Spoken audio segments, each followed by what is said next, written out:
You should not take anyone's word in stone for anything. The whole reason we got into all this mess in the first place is because the sheepishness of our society. So welcome back to another episode of our podcast. Our guest today is Tristan Scott, an electrical engineer in semiconductors who delved deep into health, nutrition, and regenerative agriculture after post-concussive syndrome.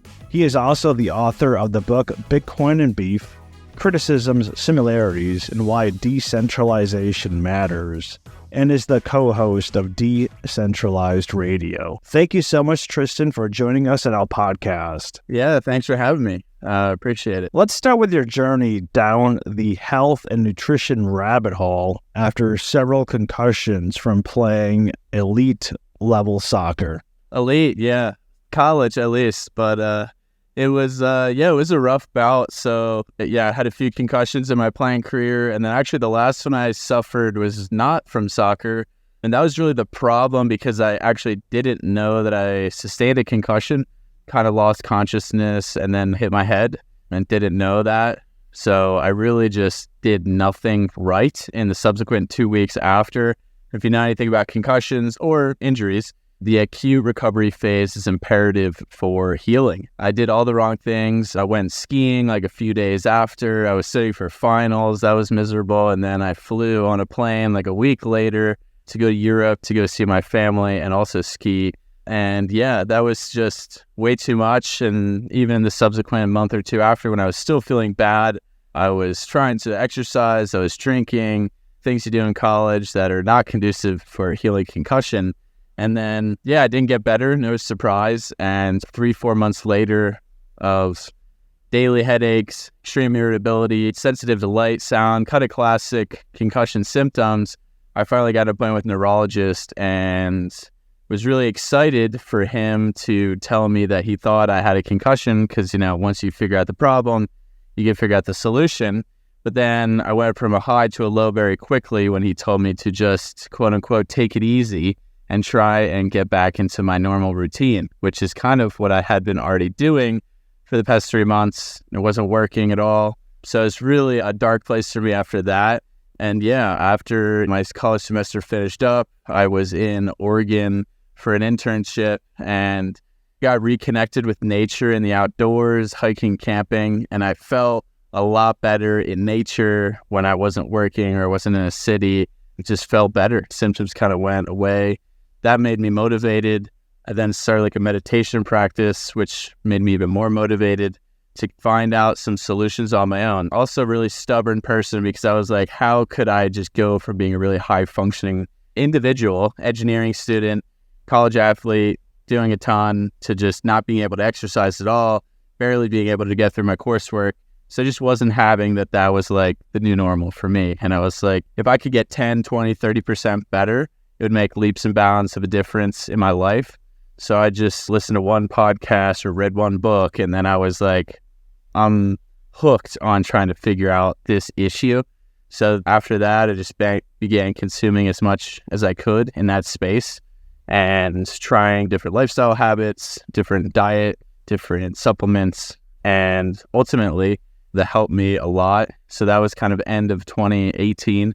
I started researching a ton, and I graduated college in 2019, and 6 months later I was feeling a ton better, ran a marathon to like celebrate being able to exercise again, which was probably not a good idea. It's a little too much, but from there I was hooked. I was all about the health and wellness space because it healed me from a problem that the traditional medical system could not solve for me. And I wanted to keep researching and keep empowering other people, because what I discovered was there's a lot of similar stories out there, self-healing rabbit holes people have gone down, just given the cookie cutter basic approach from their classic doctor and specialists. There's people who would go to tens of specialists like my podcast co-host Ryan and still no answers. But then when they kind of got into the health optimization, esoteric health space, that's more kind of holistic, more traditional, they found solutions. So I got really into that. I got really into diet and nutrition, learned about our food system. Then inherently, I got really into regenerative agriculture. My sister lived in Wyoming. It's now where I live. and started buying half quarter beeps from a local rancher, getting connected with the food system. Got really passionate about that when I started learning. So yeah, I kind of led me to writing a book about regenerative ag and beef and what's wrong. And there's a lot of these narratives floating around, and I was just wanting to put myself out there and get to the facts, because I'm a fact-based person, but I understood that these topics were all like so nuanced. And to me, it was like, if I could heal myself, I just want to empower other people to do the same and wake them up from the mainstream advice that's been given in all facets of life, which is probably, as you know, quite off the mark from having people live their most optimal life. So what was your doctor's appointments like when you had this concussive syndrome? You went to the doctor, and what was the advice they gave you? What was the process you went through? Yeah, well, the first problem was it took about a month and a half to get an appointment, which was already like a ridiculous thing. And then I got an EEG, which measures kind of brain waves and things like that. They're looking for like seizure-like symptoms, which I showed up completely fine, even though now I know about brain waves and the fact that you could, if you knew more about brain waves, you could probably tell that someone was concussed. But regardless, he said that he thought I had a concussion, and then I said, what can I do? And he was like, just try and ease your way back into exercise, into your coursework, and if you don't feel better in a couple months, come back. And I guess I'm happy that he didn't prescribe me any painkillers or anything like that. But it was just like such terrible, there's nothing concrete about the advice. It was really bad. And I even had a concussion in high school where this doctor was pretty progressive given the time. It was like 2013 in high school. And this guy was like, I'm going to put you on like X, Y, and Z vitamin. I don't even remember what it was. I know CoQ10 was one of them. And he's like, and you're going to go to physical therapy and do like some physical therapy for your head. So it's like that guy in 2013, at least I respected he was trying to have some sort of intervention. Whereas this doctor in 2018 was just telling me to literally just do nothing and just kind of try and heal myself magically from doing nothing. This happened to you pre-pandemic. I think for me, it seems like the world's kind of split ever since the pandemic, where you have the people that were really following the advice of the CDC and the government, and those that were kind of like, hey, like Jay Bhattacharya and the guy who actually invented the mRNA technology, Dr. Robert Malone, are being canceled. And it seems like you were ahead of the curve, at least realizing this before the pandemic. But it seems like now, I don't know why anyone would trust the so-called establishment. 100%. Yeah, it's kind of funny actually, because I had this like wake up call in really like 2018, 2019, got my own health like in order. And I remember I moved out to California for my first job late 2019 and into early 2020. And I was all about it. And I was listening to all these decentralized kind of health experts, you want to call them that, or people just like going against the grain of traditional healthcare advice. And then big against big pharma, I should say. Then all of a sudden COVID happened, and it was like, wow, everything that I was realizing and waking up to now is like brought to the forefront.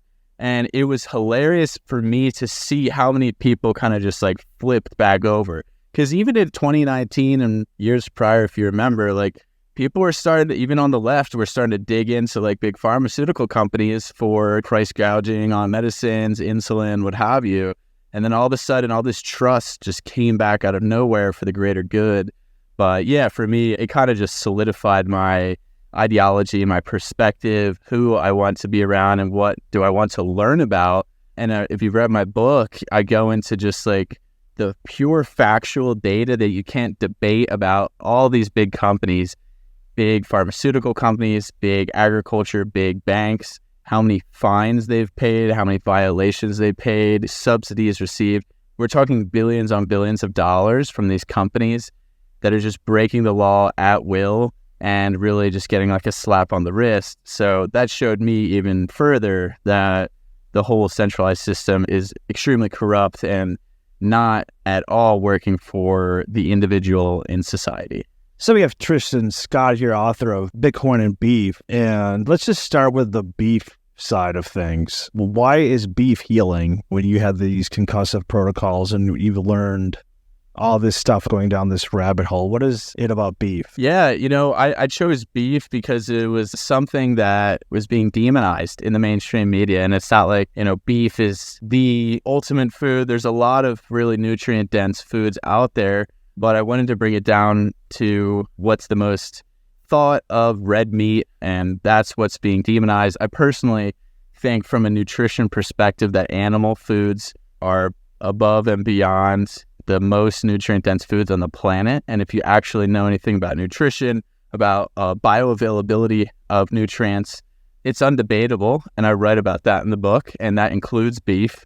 It includes other foods like other red meat sources, fish and eggs and things like that, organ meats as well. But, beef just became the scapegoat for climate change. And to me, it didn't make any sense because ruminants have been grazing the earth for thousands of years.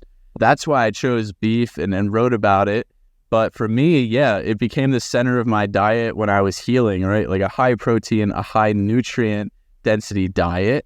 And then I also went on a ketogenic diet for a 4-month period, which was really helpful for healing my brain to get a high ketone flow in the body from cutting carbohydrates, which I'm not keto anymore, but that was profound in my healing experience, in my journey.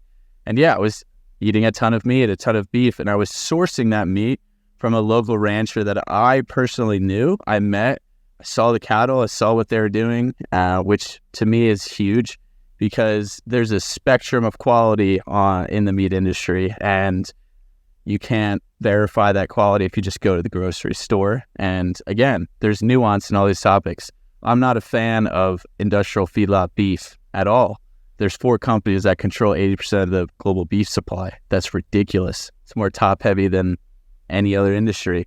And that is a byproduct of our centralized system. So the whole book is about decentralization, and I even give some credit to vegans for making a conscious change in their lifestyle habit, because it is a conscious change. But I'm not fighting vegans. I'm fighting industrial agriculture and centralized systems.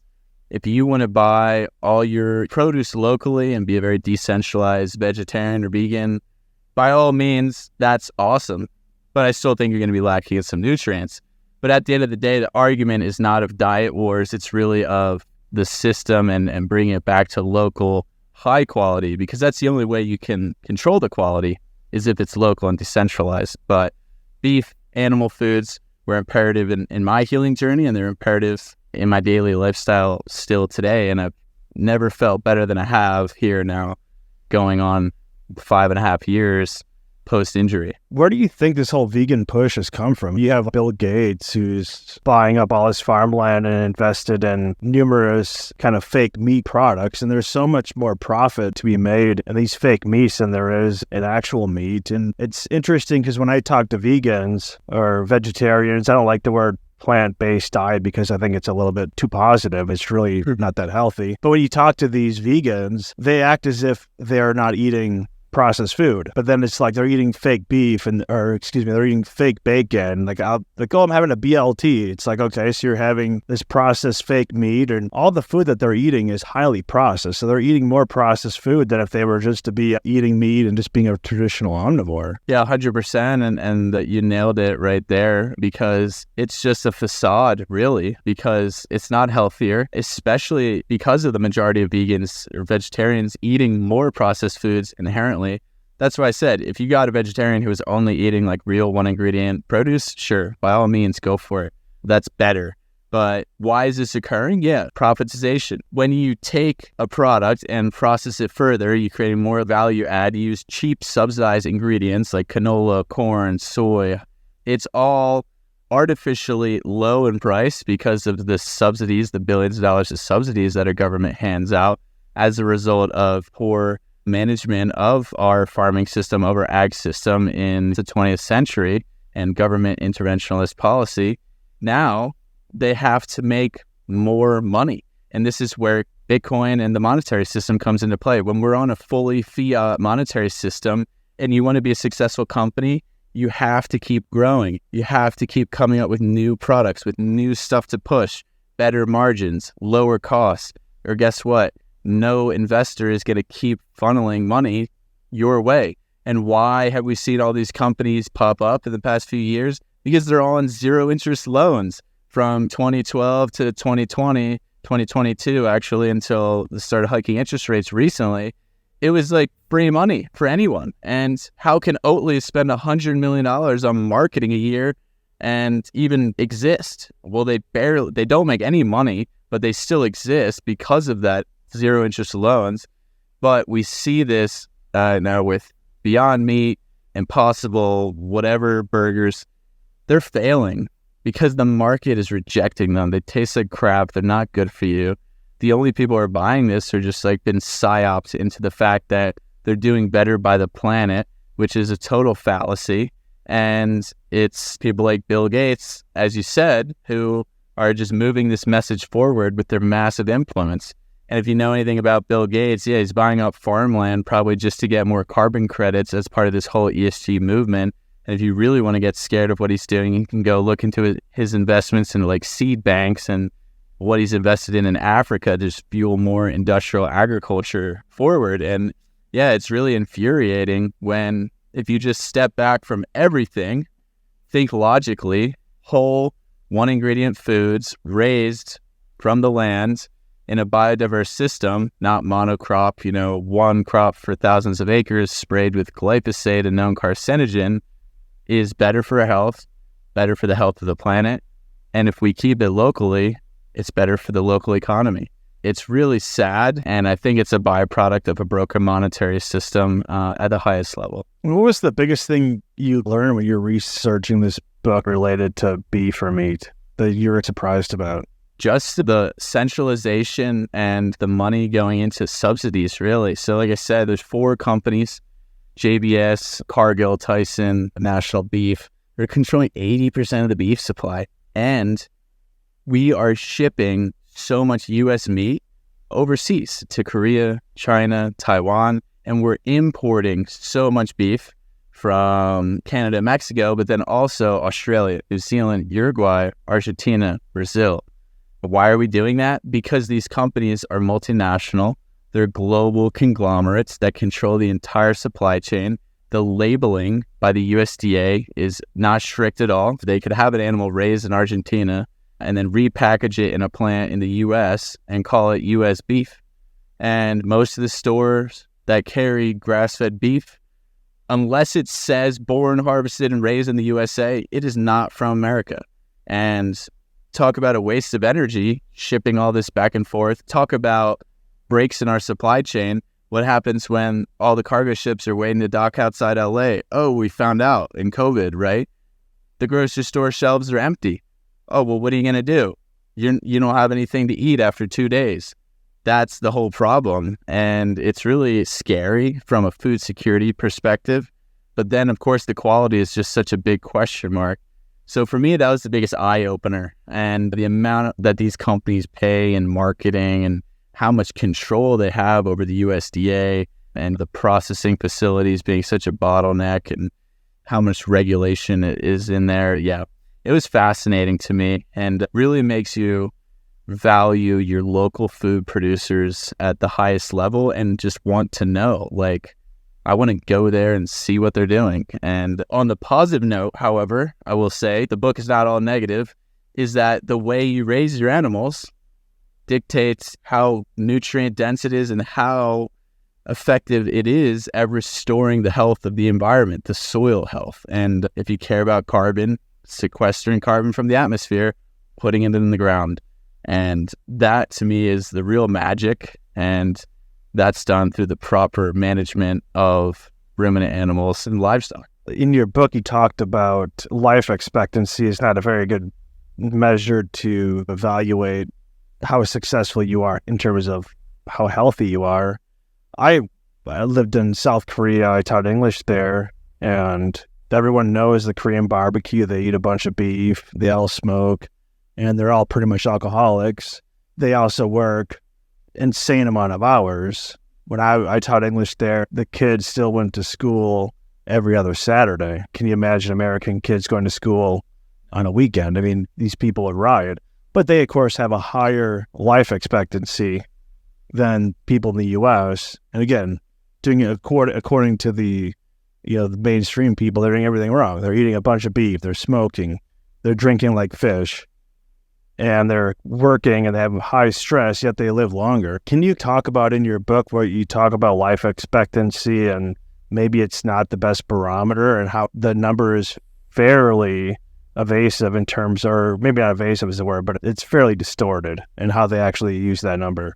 Yeah, for sure. And Korea is a great example. I think Hong Kong's another one. Those are funny examples because they go against like the blue zones that were very handpicked, I think. Maybe to talk about that. But in the book, I specifically just talk about it being a poor barometer for measuring the progress of societal health because, everyone's, we're so much healthier, we're living longer. The average life expectancy is 80. 100 years ago was 57. I don't know what it was exactly, but probably something like that. And that's just a really poor indicator because there was such a high quantity of infant mortality and childbirth deaths that occurred back then. And a lot of those infant mortality deaths were from infectious diseases, and modern sanitation and things like that really helped that out. And there were some great benefits in the world of antibiotics, but really just modern sanitation was kind of like the biggest needle mover, and figuring out sewage and water quality as well.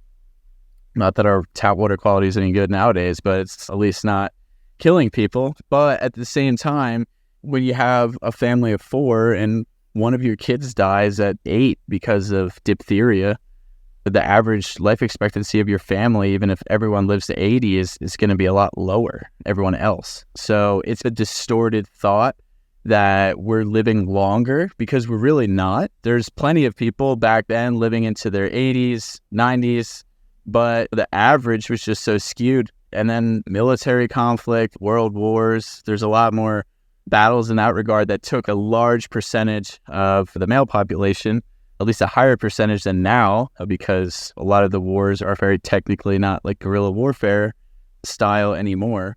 But in general, people think we're healthier as a society. I mean, maybe not. Maybe people don't think that now. But the reality is all of the deaths are as a result of chronic disease instead of infectious diseases. So in the U.S., the numbers are just staggering. And I think it's like 40% of U.S. adults or 60% of U.S. adults have a chronic disease, and 40% of 2 or more. The amount of medications people are on average, 35, 40% obesity. It's just insane. And for the first time, we have this overconsumption of calories, deficiency of nutrients. And we're even seeing this poor barometer of life expectancy is actually falling off. It's actually going down now for the first time in like history in the United States. And we are lagging heavily behind other developed nations. And it's because we are the fueled society by heavily processed foods, the most amount of pollutants. There's the worst lifestyle habits through and through. And it's really sad. And if you look at these other blue zones or Hong Kongs or South Koreas, it's hard to pinpoint what it is they're doing. But again, you're looking backwards in the mirror a little bit because all these folks that are in their 80s, 90s now, they grew up 70 years ago, 60 years ago. The U.S. for sure had the most amount of industrialization early on, so the most amount of toxins, the first ones with all these toxic food products. We were just the first for all this crap. And now it's really penetrating. The Western influence is penetrating society. My mom's from Europe. I grew up going to Austria every summer when I was little. When I was very little, none of this stuff existed. It's very high quality ingredients, local foods, and it's still like that. It's still way better than here. And there's still so many ingredients in food that are banned in Europe that are allowed in the United States, and they're probably the same in areas like Korea and Hong Kong. But maybe it's a accumulation effect. But either way, you could say that lifespan is not a good indicator of how far we've come, because if you take all those data points that are heavily obscure out of the norm, like infant mortality, death from battle, death from childbirth, we're really not living longer at all. But even worse is the fact that these new medications are allowing us to increase the lifespan without even touching the health span. My grandma is a great example. She's 85 now or 84. She's been in a nursing home for 10 plus years. And there's people going to nursing homes at 60, 65. They get a chronic disease and they live in there for 20 years. That's not the quality of life that we should be striving for at the societal level. So I think it's very nuanced. It's a very terrible metric, but even this terrible metric is showing how bad the U.S. is. The U.S. starting in 2014, actually, that's when the life expectancy was shortening. Yeah. And then a very solid metric is how tall people are. Up to the 1960s, people in the United States and America were the tallest in the world. And then since the 70s, I believe we've lost like 4 inches of height. People in the Netherlands or Sweden are significantly taller, which is a pretty good barometer, but that goes all the way back 5 decades. Yeah, that's interesting. I think probably we also have a lot more people from other cultures coming in, bringing that down, but that's a good one. If you look at like the Mormons or LDS people as a small picture of society within the United States, they're all like very tall. And yeah, that's for sure. It's nutrient availability, the proper lifestyle that's going to continue to fuel like a tall population. So that's a cool metric that I think not a lot of people look into. What do you think is the main driver behind this? I always find it interesting when people are like, oh, I Googled it. It's like, oh, okay, so you read a blog, which maybe you read my blog and someone's trying to sell you something. Anything you Google is essentially an advertisement. But people are like, oh yeah, like I Googled it, or they fact check. I mean, fact checking is essentially Googling something. But when do you feel like we've reached this point where up is down, down is up? Anything, you're better off, whatever they tell you, just do the opposite. We're at that point. And when I was younger, that wasn't the point where we were at. Yeah. And well, going back to your first question, what is causing all this? And it's funny because I tweeted out this morning, everyone has their own angle. What is causing modern chronic disease? Processed foods, seed oils, blood sugar spikes, water quality, grains, glyphosate, non-native EMFs, artificial light, lack of movement, lack of connection. And I said, in reality, it's all of these things. Literally, it's all of them. And you could debate which ones are more important than others. Recently, I've dove deep into kind of the more quantum side of health. So looking at the sunlight and how that fuels our biology, like the electromagnetism piece of it. And it's fascinating for sure. But the way I see it is we have a diet that's devoid of nutrients. We never go outside anymore because everyone says that the sun is bad for us, when in reality, we're designed to harness the energy from the sun, and it fuels literally all of our biology is driven by light signals. Sleep. If you want a good sleep, you need to have a good light environment, and sleep is restorative. It heals your body. So now we have all these toxins, glyphosate, plastics, endocrine disruptors. The water is full of pollutants. The air is full of pollutants. If we want to detoxify and restore our body, we need, restorative sleep. But if you have a junk light environment, if you're just sitting on your phone, your screens all day, eating 25 times a day, foods that are extremely high in, a glycemic index, processed ingredients, they're all damaging your mitochondria, and your mitochondria is producing your body's energy. Aside from the energy you're getting from the sun, which you're not getting because you're not going outside or you're wearing sunscreen. So it's just everything. There's more stressors, and you're damaging your body's ability to deal with those stressors. So inherently, we're seeing chronic disease skyrocket because we just live such an unnatural lifestyle compared to what our biology was designed to do. Whatever your topic is or your niche, go pick one. Yeah, it's bad for you. Is it the number one issue? Probably not. I don't know. It depends. And it depends on your situation, depends on where you live, depends what you're next to, and what can you prioritize in improving is probably the most important thing to figure out, because some people can't just go up and quit their job, but they might be able to, move a little more or eat a little better. Again, in terms of advice, yeah, it's just gotten worse. Now there's articles coming out saying exercise is right wing, and there's a new article once a year how red meat causes cancer, and it's just a bunch of nonsense. So again, I really implore people to take a step back at everything and just think logically. Is the sun bad for you? This something that is literally the only reason that life on Earth exists is because we're in this optimal zone in solar system to absorb sunlight and the energy from it for all life. Something that we lived outside. There was no, indoor living really until recently in history. Same with food. If it grows in the earth or comes of the earth as in the form of an animal, would it be inherently bad for you? Probably not.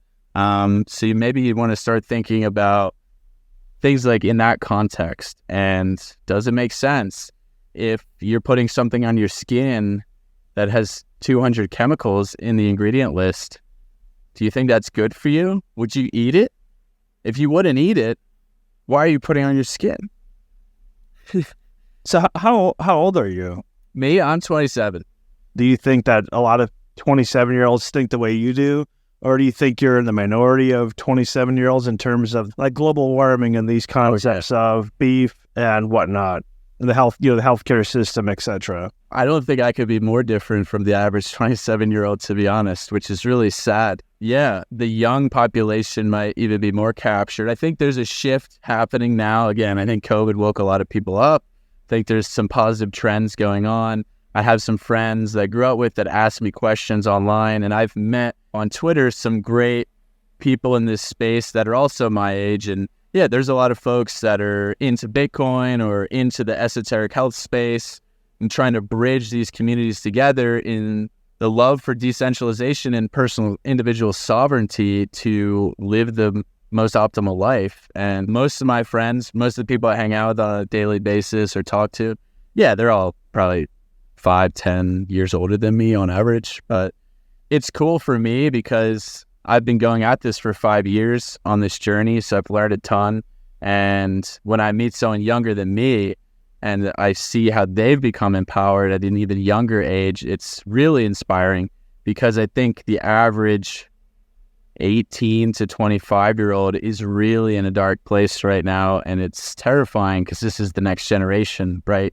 It's supposed to be the next generation. And even looking at high schoolers or middle schoolers, and it's just heartbreaking, really, to see what's happened. But overall, I mean, I live in an echo chamber. I don't know. I talk to people that have the same mindset as me mostly. I live in Wyoming. There's not a lot of people out here. And even the people who are out here are probably more free-thinking than the average East Coast city slicker. So I live in an echo chamber, but I'm not disillusioned to how insane an average 27-year-old is in big cities or something like that.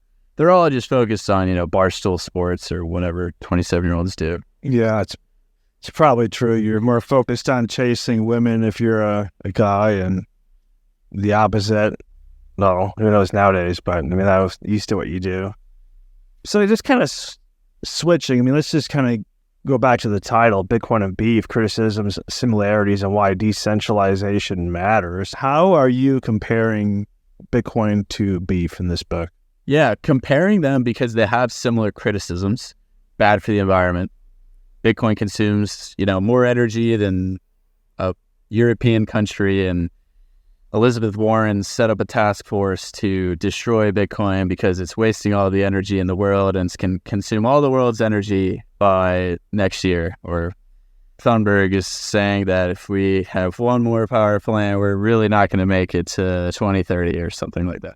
So that's a big fallacy, and that's a cool similarity between the two, because beef, bad for the planet, climate change.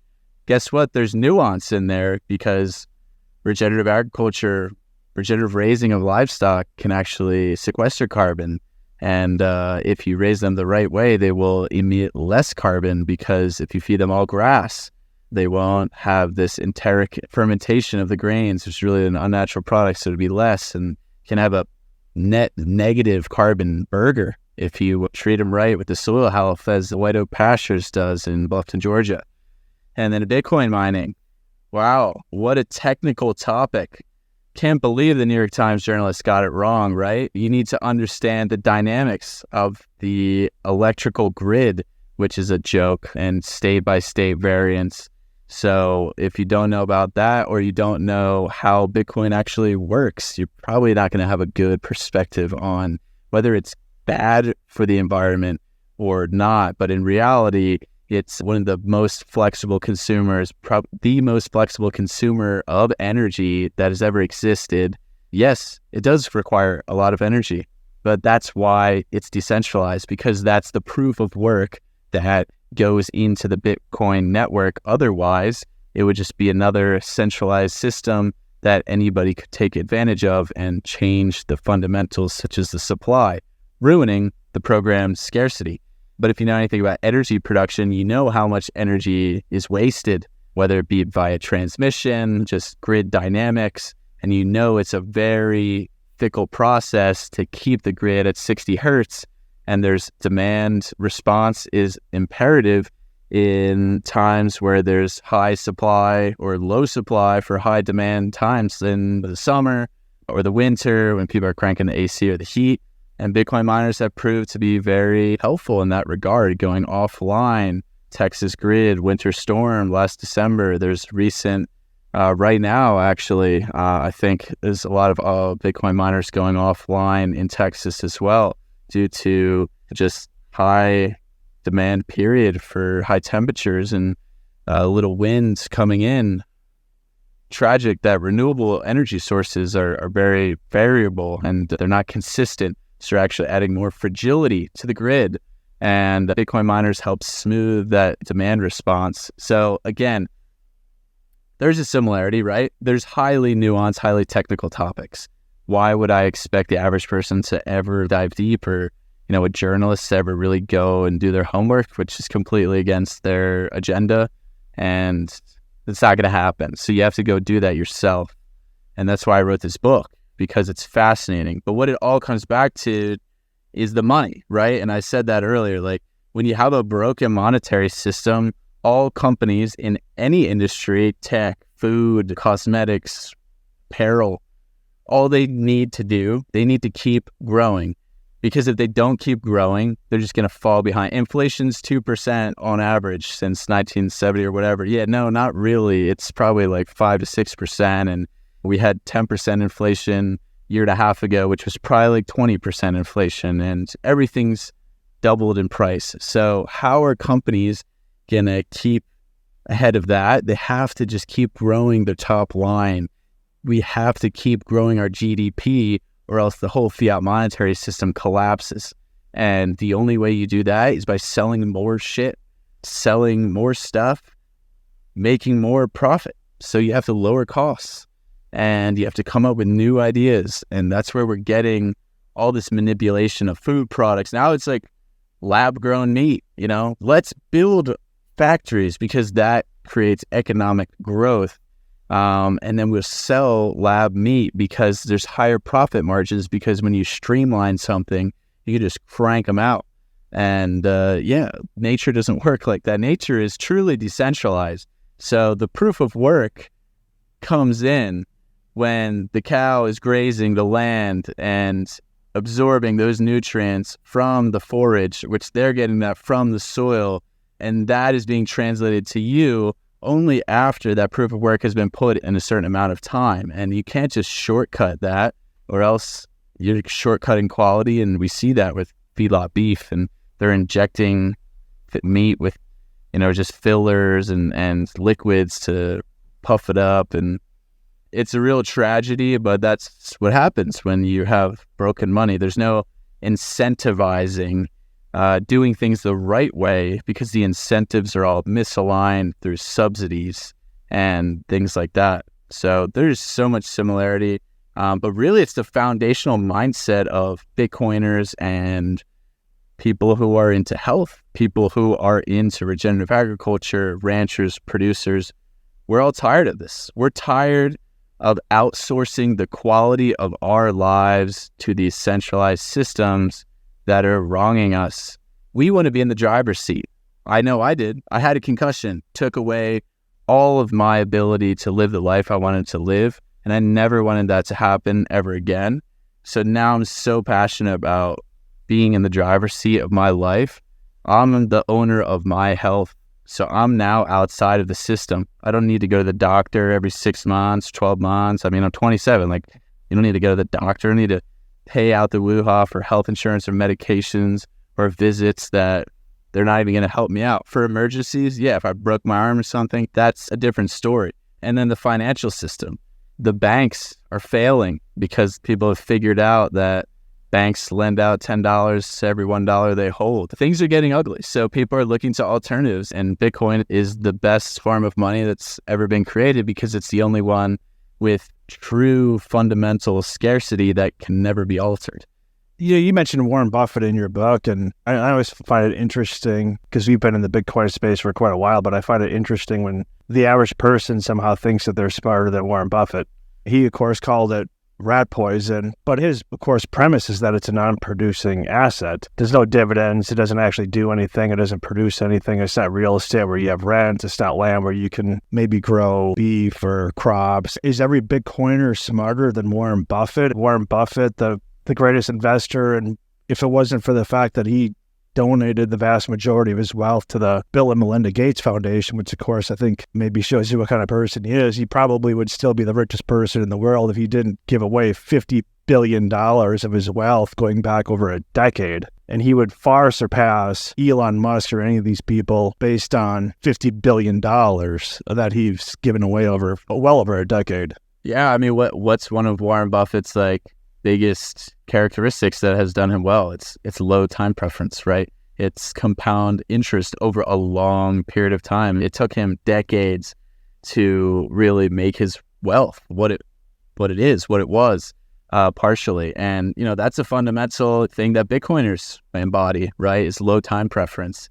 They get carried away. We get carried away every bull cycle. But at the end of the day, if you're buying Bitcoin, truly as a Bitcoiner, you are at least committing to 4 or 5 years. And a lot of people tell you 10, 20 years because they believe that this is a solution to a broken monetary system. Warren Buffett started investing when the money was still it was backed by gold, right? It's just a different environment.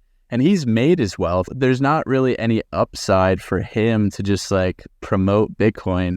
And if you look at the same time who he's invested in, he owns a very large percentage of Bank of America and all these centralized corporations. It's really not in his best interest to endorse something like that. And it's a lot easier to dismiss it. And, of that age, tangibility of something is important. So, he doesn't really grasp that concept of the advantage of being native to the internet, and that's okay. People need to respect Warren Buffett, but I don't think it's really our Bitcoiners smarter than him. It's it's past his prime, past his age. His critique is that it's a non-producing asset. He's never been a fan of gold. He's never been a fan of silver because they're also non-producing assets. It's not that he doesn't understand it. He doesn't understand the fact that it's a non-producing asset. He's never been a fan of gold. He actually bought gold a few times because it was so lowly priced. I think he did it in the 70s or something when it was really just, I was too stupid not to buy it. But his thing is it's a non-producing asset. He only buys producing assets. It doesn't matter. Like I said, it could be gold, silver, it could be Bitcoin. That's his main holdup. It's not that he's not understanding the tech. He doesn't care about the tech. He cares about the fact that it's not producing. Yeah, and that's fair if you want to make that argument, sure. But most assets also don't appreciate the amount that Bitcoin has and for 8, 12 years, the whole cycles. So it is what it is. I think it's not his style at all, and that's something that he'll live with or will live without. I don't actually believe in Bitcoin. I think Bitcoin is a scam. I wouldn't be surprised if the CIA or the NSA started. I mean, who created the internet? It was DARPA. Who created Tor? It was the U.S. Navy. Who created Mosaic, the first browser? It was another government entity. Who created Google? Well, Sergey Brin and Larry Page, they got their funding from DARPA, right? All this stuff that goes back to the internet was all created by a government entity. And I think this is kind of like the Trojan horse. Now we have the world coin where they're getting people to actually do proof of personhood, where you got to scan your iris and Now we're going to have these central bank digital currencies, or CBDCs. It was released during the recession in '08, came out in '09, and it was just perfect timing. But it wasn't the first digital currency. They had previous things before this. So they were just waiting to release it at the right time. It's kind of a joke. All the Bitcoiners, when they find out who they are, it's going to be a kind of a f*** you to them. It's kind of the way I look at it. I have a few friends that say the same thing. I think it's highly doubtful. I think the Trojan horse argument, yeah, I mean, it's fair. For sure, the Bitcoin becoming a mainstream item that people know about has led to the proliferation of CBDCs, for sure. But this doesn't change the fact that it's fundamentally consensus required to do anything to the blockchain. And at this point, just take a very large amount of effort and almost an unimaginable amount of effort to do anything to alter the fundamentals of Bitcoin. And if they even got to that level of hash rate, they'd only be able to make a minor change. So to me, it seems unlikely with that regard, but that's always a possibility. But I think fundamentally, it's the best form of money that's been created. And if you're skeptical about it, don't put 100% of your money into Bitcoin. Put 10% and 20% into Bitcoin, put some into gold, some into silver, buy some guns. Your fiat is fucked. Like, we know that. So diversify into more decentralized hard assets. Obviously, it's never always the right decision to have all your bags in one area, but I don't know. I think a lot of people have a very negative mindset on everything that's going on in the world. So I try to remain optimistic, and I think the momentum that we have is combating this mainstream negative force that's going on. And I think we have the ability to really change, but it could get ugly. It might get ugly. There could be more chaos. Bitcoiners want the price to go to $1 million like tomorrow. That would be a chaotic world to be in. So there's a lot of things that could play out. The future's never been more uncertain. So all you can do is diversify and build up real skills and real strength, and shake your rancher's hand, have a food source, learn how to shoot some guns, and be prepared for whatever. Bitcoin's open source, but there's only 5 people that actually have keys to actually change the source code. Mike Hearn and Gavin Andreessen, some of the early actual maintainers of the source code, basically don't like it anymore. Mike Hearn sold all of his Bitcoin. You had Bitcoin Jesus, aka Roger Ver, who has retired with his billions in St. Kitts, and he has nothing to do with Bitcoin. We still keep our Bitcoin just because it is what it is, but I agree with you. I don't think you want to put your life savings into it. Yeah, diversification's key, but at the end of the day, if I became a Bitcoin billionaire, I would sell a lot of it too and realize those gains and buy land in a bunch of areas. So it's like a different perspective completely. You can't even like fathom being in that situation. And, you know, I've very well connected friends too that are not Bitcoin billionaires, but they're successful entrepreneurs and they're very bullish on Bitcoin. So you get a mixed bag and nobody really knows. So anyone thinks they got it figured out. I feel like they're bullish because a big chunk of their wealth is wrapped up in it. So if Bitcoin tanks, the vast majority of their wealth, it's like the podcaster Peter McCormack of What Bitcoin Did. The guy basically was buying weed for his mom, whatever, and Silk Road went down, so he had a bunch of Bitcoin, and now if he got rid of his Bitcoin, he'd be poor. So these people have to pump it. They have to pump it. I mean, these whales can predict when they're going to pump the price of Bitcoin because they can do wash pumping. And then ever since Tether was created, which the whole thing's a scam, right? Then that's tied to FTX and Sam Bankman-Fried and like Alex Mashinsky. He'll just lie right to your face. Like these are the people involved in this space, and that doesn't even include Do Kwon, and you can just name the scammers. Like, the fact is, more people have been scammed in crypto than not. The early adopters have crushed it, don't get me wrong, but now they're just like trying to pump it up to keep their bags full. Yeah, I mean, there's a lot of volatility because of that, and it's a nascent technology, a nascent asset, whatever you want to call it, but you do have to be aware of that, and that's, but all those things getting exposed, that's good. When all the FTX went down and Luna went down and Tether, every time a scam falls, it's a progress, step of progress. And yeah, obviously people are inherently get very excited about number go up theory. And when you have most of your net worth in an asset, you're going to be very positive and bullish on it. So that it's all a fair point. But you see, new money coming into it. I mean, BlackRock, whether you think that's good, bad, or whatever, there's more adoption happening. There's more fear about fiat than ever before. So people are just looking for more alternatives.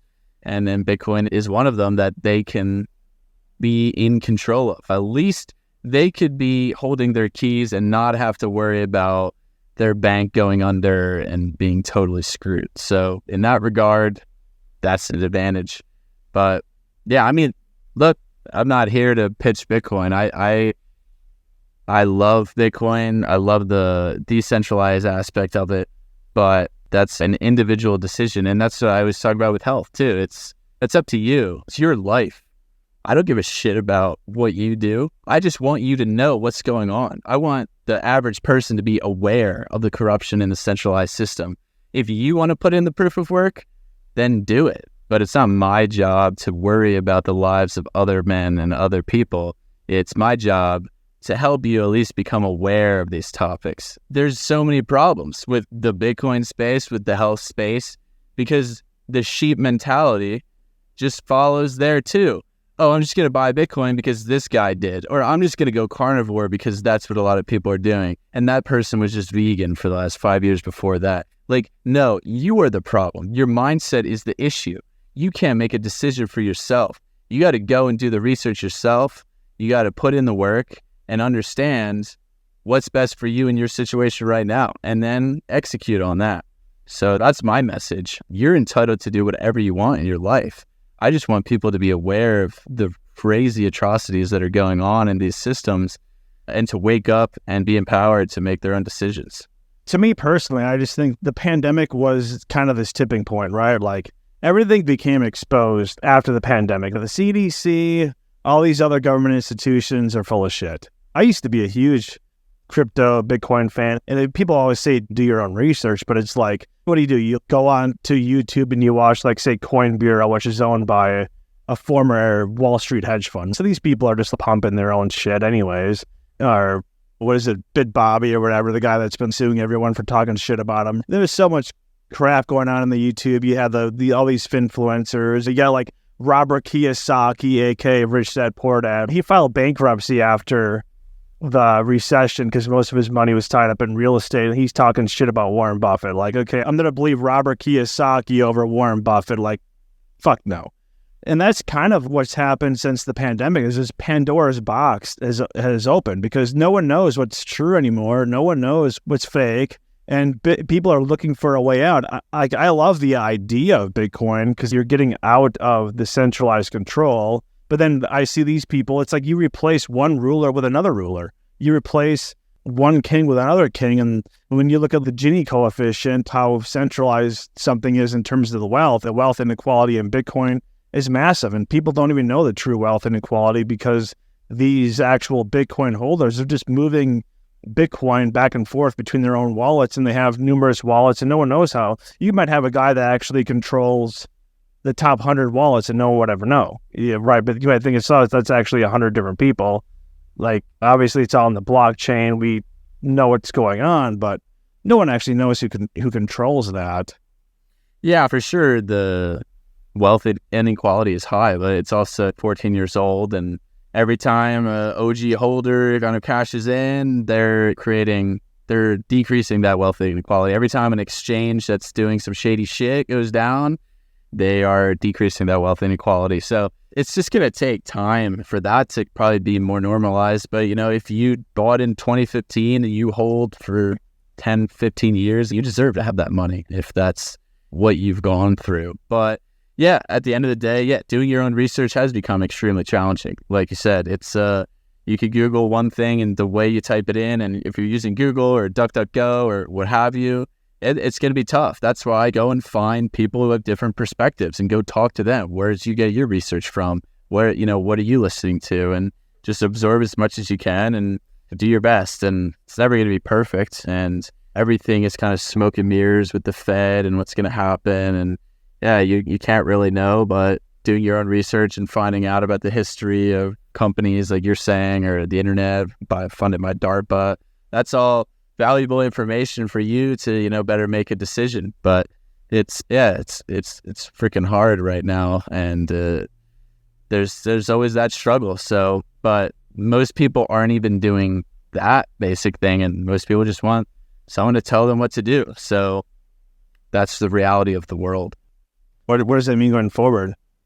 I think it means that 95% of people, they're just always going to be looking for someone to lead them, whether that's in a good way or a bad way. But to me right now, a lot of people have woken up from COVID.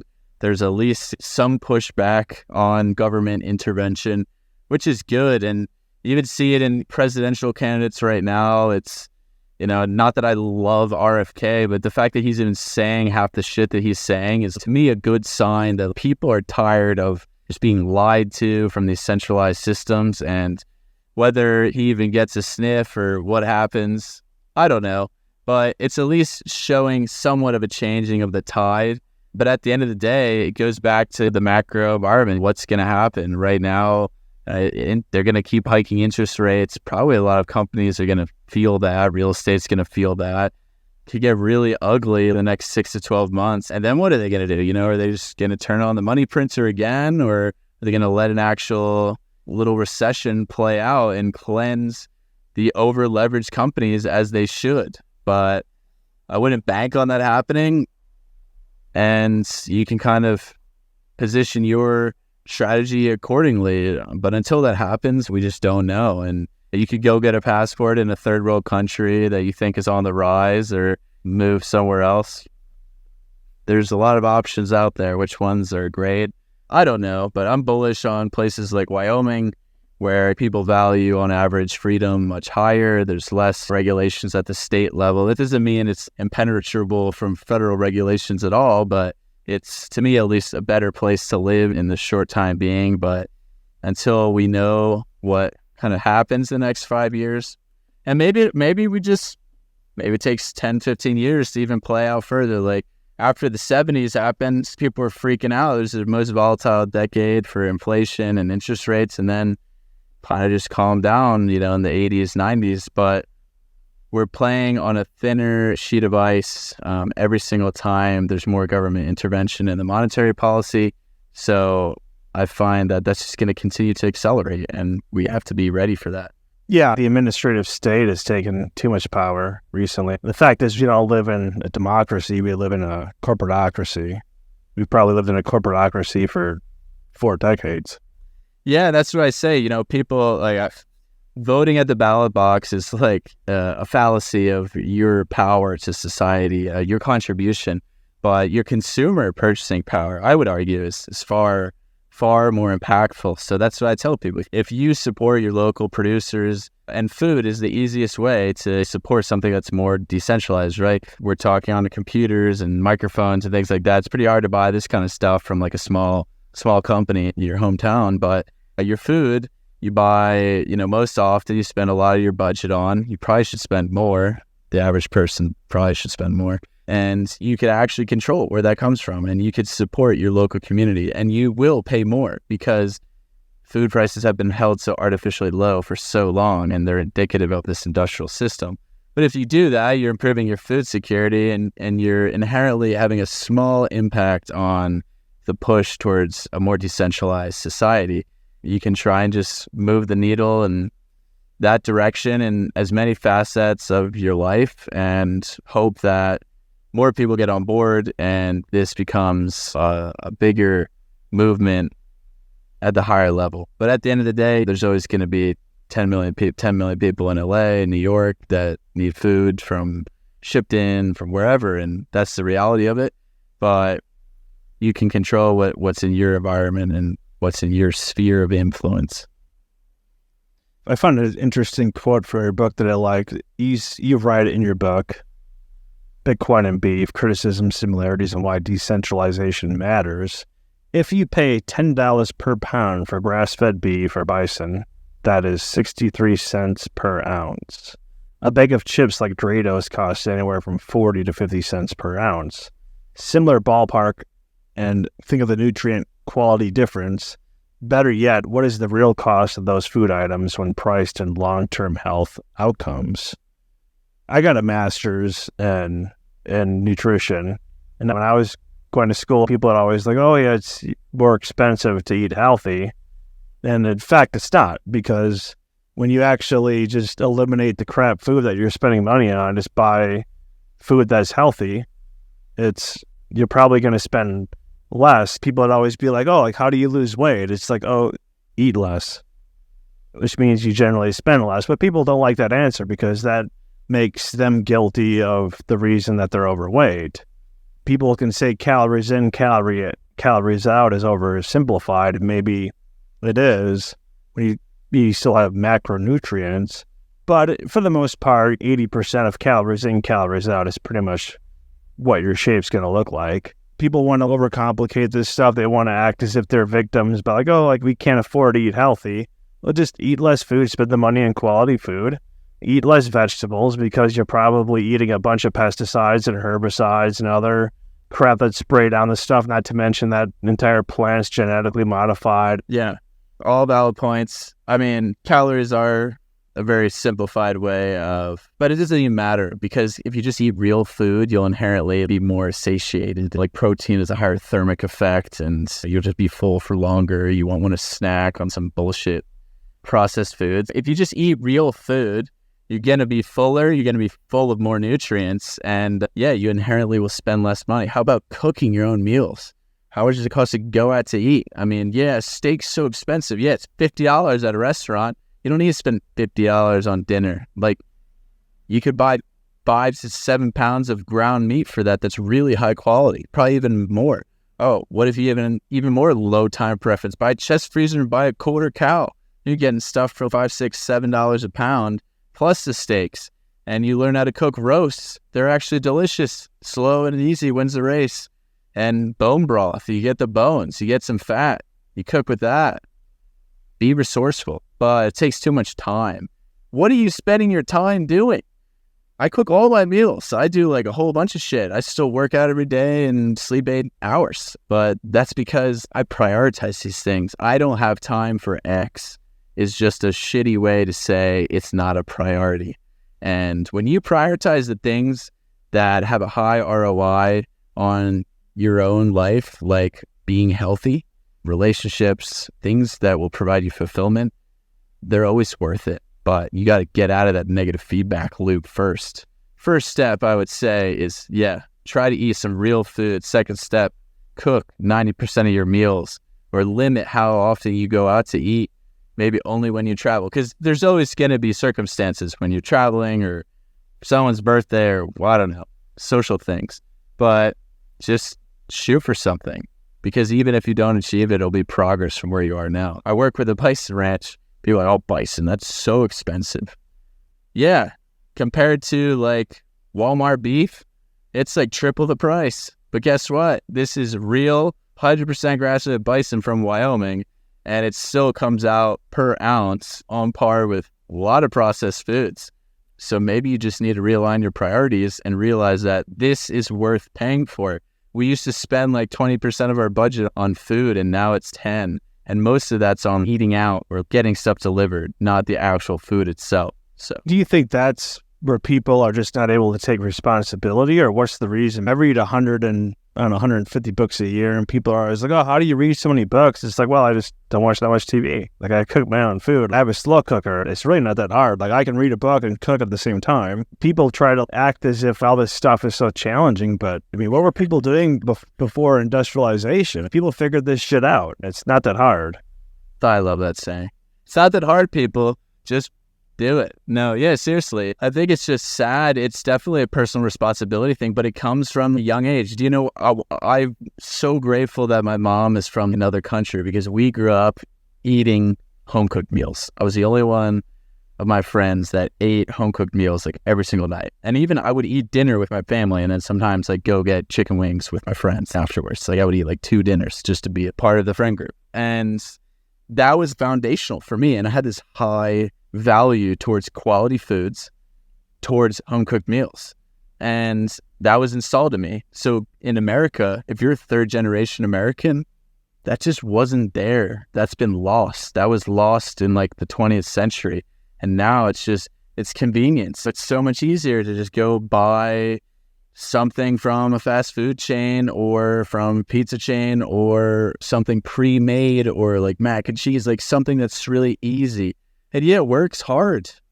Jobs are hard. I get that everyone is like maybe busting their ass, but then you couple that with like the fiat monetary system. Most Americans are living paycheck to paycheck. There's people who make $100,000 who live paycheck to paycheck because the money is broken and they don't know how to actually spend money on things with value. So the incentives are misaligned. The money's broken. There's no knowledge passed down from previous generations. So it just confounds into this mess of a situation we have now. And once you get pulled into the Uber Eats, DoorDash, Netflix, professional sports, like vortex, you're not going to get out of it very easily because, I could just sit on my ass, watch the game, and order sushi. Fuck yeah. It's great. When in reality, you're doing nothing productive for your life and you're not bettering yourself. Whereas someone like you throw a roast in, go read for 2 hours, come back, it's done, and booyah. So do you think that's planned, or is that just the way that the system has unfolded? Now, I think it's very deliberate. Like, the intention is clear for all these companies. The more they can capture your attention, the more money that you'll spend, the more of a consumer you will become. And that, again, just fuels the whole thing forward. And now I think it is very intentional from all these companies, all these corporations, from the New World Order. Whoever's running the world, it's got to be very deliberate, but right now. But when did that start? I don't know. I don't know what it was like in like the 70s or the 60s or the 80s. This wasn't really a norm, but it's just accelerated so fast. And pop culture, but you have like LeBron and people selling like Sprite. It's like, yeah, you really like your community, you're just fueling an obesity and chronic disease epidemic. It's disgusting to me, but that's the US, and we have pharmaceutical advertisements and fast food, processed food advertisements for children, and school lunches are just an abomination. At this point, it has to be planned at this point to keep it going, but when that started, I don't know, but it's bad. H.G. Wells, the author, was the person that coined the term New World Order. In terms of pharmaceuticals, there's only 2 countries in the world that allow pharmaceutical ads. That's the United States and New Zealand. Like you're talking about, I lived in Europe for a while as well. It's just a healthier culture, and I think a lot of it, they do have a better food supply. If you've ever read Peter Turchin's book, he talks about elites and going in these cycles, but he basically says the cycle that ruins everything is an overproduction of elites. Right now, we're in this cycle of too many elites. And what's the reason for that? Obviously, there's all sorts of reasons. Bitcoin is one of those reasons. But the pharmaceutical company, you can name all sorts of other reasons. I disagree with a lot of his book, to be honest, but I do agree with that point of his book. The European paradox is interesting. I also think it's like a cultural pride as well. You go down that rabbit hole. When you mix so many cultures in one place, you kind of lose the culture to some degree. Like, why does Italy have such good food? It's because that's their pride. That's their nationalism. They're not going to compromise. They said, fuck you to lab-based meat. You know why? Because they're Italians.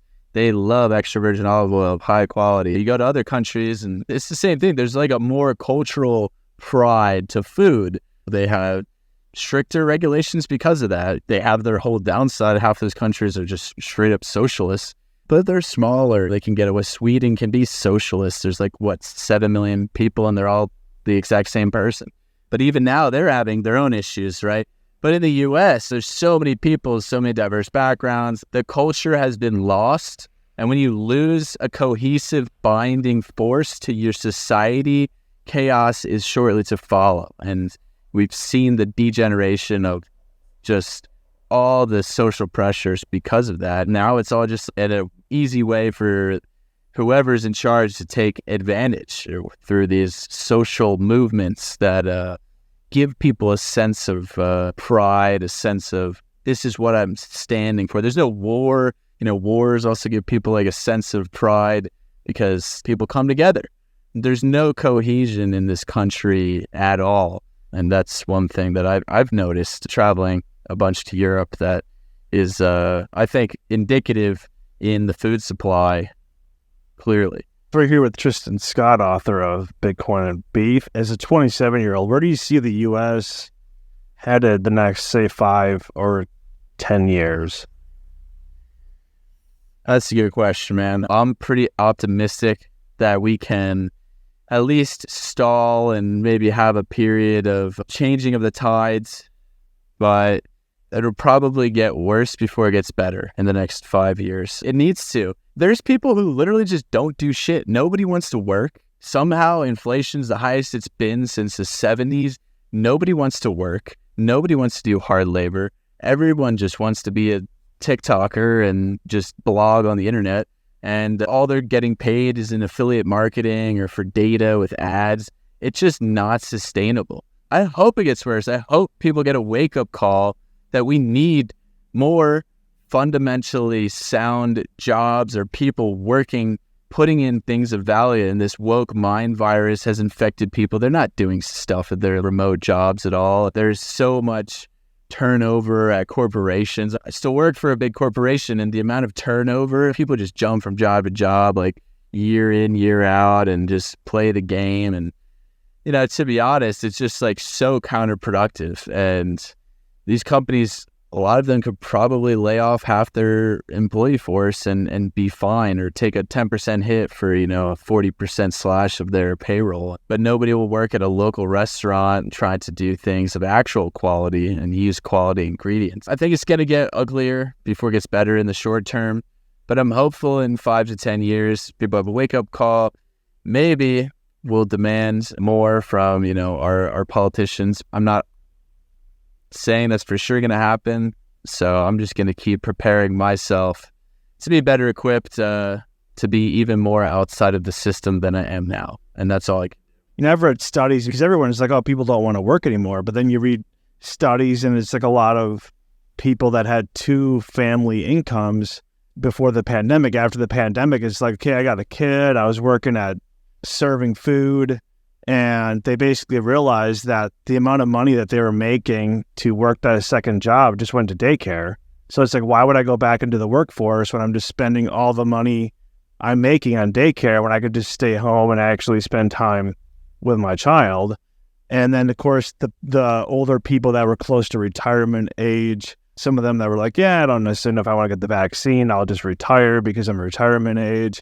When you actually look at the studies and see why do we have this shortage of workers, a lot of it's explainable with fairly obvious reasons. If you're going to give someone $20 an hour to work their ass off, they'll do it. But why should someone work their ass off for $8 an hour when your rent's going to be $1,500? I'm not going to work my ass off for some corporation for $9 an hour, and nor do I think anyone else should. 100%. No, that's a great point. I didn't know that. That makes sense about the statistics. I'm more so talking about the mindset, or like younger people my age, like all these product managers, like just working for Facebook or whatever. They're really not contributing to society too much or to their company, and they're making like a shit ton of money. So I think that's going to kind of change.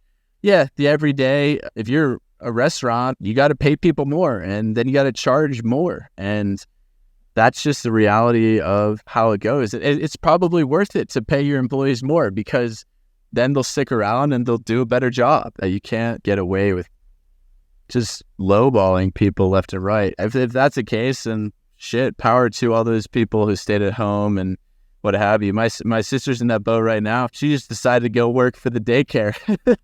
She's making less money, but daycare is like $1,000 a month, or I don't even know. It's like an obscene amount of money. So yeah, spend more time with your family. I'm all for that. And especially if you're elderly, and try to get my dad to retire too.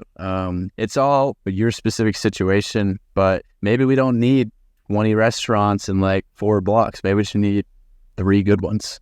And there's an overinflation of just like shit companies. And that's what really needs to be cleansed, I think. You're talking about priorities. The pandemic, I think it awakened a lot of people, but it also showed people their priorities. Like, I'm working this shit job to pay my daycare, buy some Doritos. What's the point of even being here? I'm not spending any time with my family. It's the mainstream media that's like, oh, these people don't want to work anymore. When if you actually dig into the data, you're like, well, why don't these people want to work anymore? Who's not working anymore? The unemployment's been over for like 2 years. I mean, people are like, oh, they're living on unemployment. Like, no, they're fucking not. They haven't lived on unemployment in 2 years. Like, obviously, that's not the reason. Yeah. Why should they? I mean, do you want to work for these like large corporations that don't really care about your well-being at all? You're just like a number. So all power to all these people that are starting their own businesses or influencers. If you're making it work, like that's cool. Like, good for you. I just don't think it's going to last for a lot of these folks, but I think companies need to change kind of how they treat their employees. Do you think that the podcast kind of sphere will get bigger just because people are losing trust in mainstream, whether it's CNN or Fox or MSNBC, etc.? Yeah, 100%. I think we've already seen that. You see RFK is not even allowed to debate Biden, or Biden will have a stroke or something on stage, probably that's why. But he's gone to podcasts and done really well for himself. Joe Rogan brings in more people than CNN and Fox News. All these big companies they're run by their advertisers, so they're captured. So do you want to talk and listen for your news by a network that's totally captured and biased in all their opinions that they say and like politically programmed? Probably not. You want to listen to real people talk, kind of like you and I are, and we even share like pretty different perspectives in some regards, and it's like real. That's why people gravitate towards this. So yeah, I think it'll continue to be a very popular thing.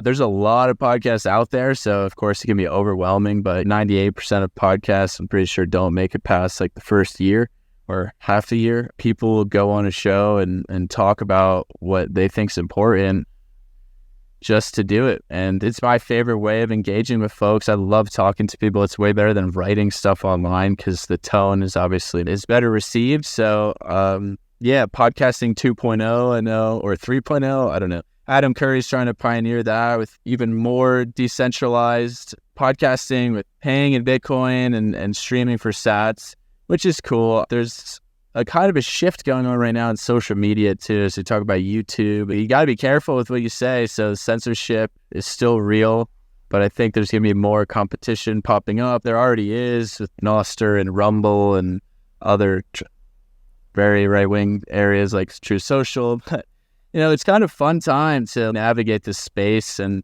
yeah, we'll see kind of how it goes. But right now, podcasts are popular for a good reason, and I think they're a great way to spread information. You're talking about censorship. I have 3 strikes on my YouTube account, and like, we got 1 strike for my fiance got her current job. She got a strike for having a post about saying she didn't like the term birthing person instead of mother. And of course, YouTube didn't like that. That was a strike right there. But it's interesting when you talk to people that aren't podcasters and they have zero clue what's going on with the censorship in America.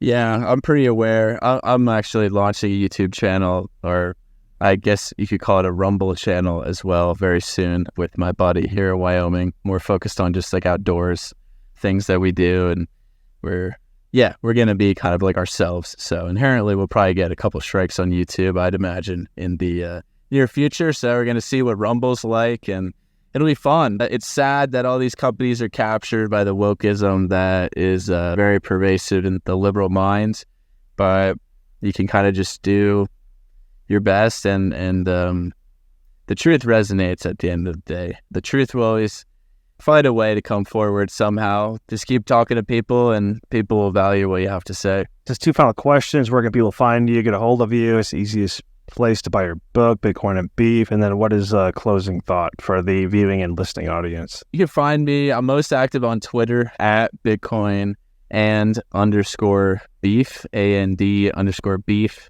My book's on Amazon. It's also on Oshi app if you want to pay with Bitcoin. Amazon's probably easiest. Also on Instagram, Tristan_health, YouTube, podcast, Spotify. It's all in there. It's called Decentralized Radio. Launching a new YouTube Rumble channel, Wyoming-based, about outdoor stuff if you care about that.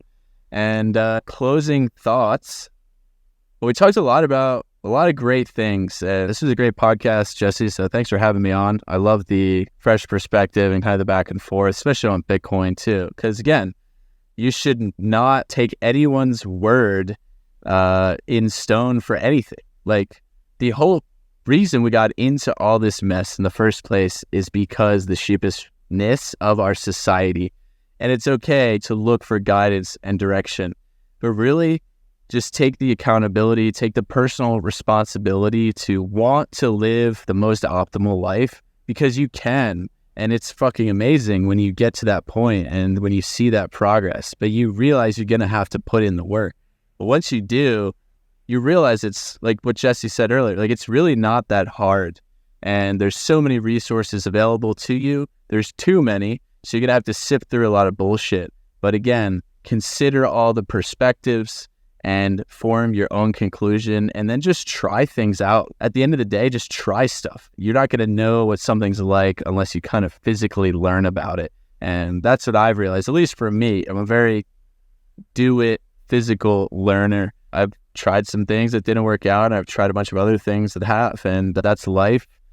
Don't be afraid to make mistakes. That's the only way you learn. So Tristan Scott, who is the co-host of Decentralized Radio, author of Bitcoin and Beef, Criticism, Similarities, and Why Decentralization Matters, joined us today on our podcast. Thank you so much, Tristan. And I hope we can do a follow-up at some point. Definitely. Yeah, always open to chatting. It's just a great conversation, Jesse. Thanks for having me.